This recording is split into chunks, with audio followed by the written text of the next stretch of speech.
Cooking time with me. Halo teman-teman, Assalamualaikum.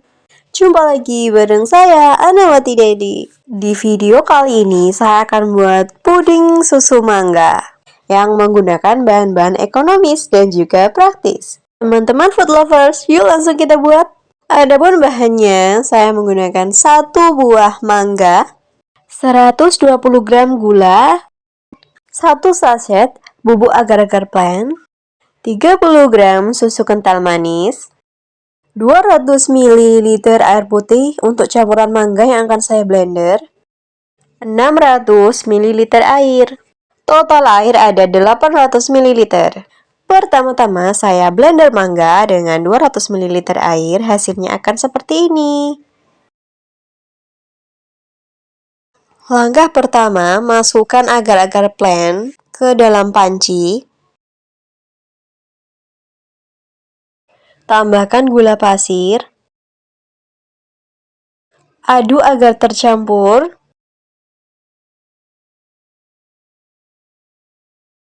Tambahkan air sambil diaduk agar tidak ada yang menggumpal. Nyalakan api kecil sedang. Campurkan mangga yang sudah saya blender tadi. Aduk kembali agar merata.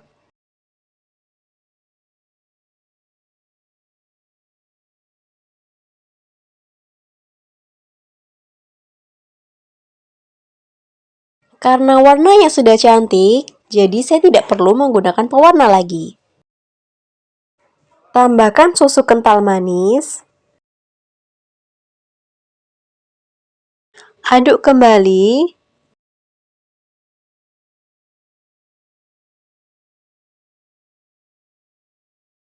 Puding sudah matang, kita matikan apinya. Siapkan wadahnya, kita masukkan sedikit demi sedikit. Bisa juga dimasukkan ke cup-cup kecil untuk dijual. Jadi, tadi saya tidak memblender halus mangganya agar ada potongan kecil buah mangganya. Ini tuh bahannya ekonomis banget, cocok juga untuk dijual, buat acara di rumah, makanan penutup. Untuk menu buka puasa juga sangat recommended. Teman-teman juga bisa membuatnya dengan kreasi kalian sendiri. Jangan lupa subscribe, like, dan komen, karena channel ini akan berbagi resep-resep ekonomis dan juga praktis. Selamat mencoba food lovers. Sampai jumpa lagi.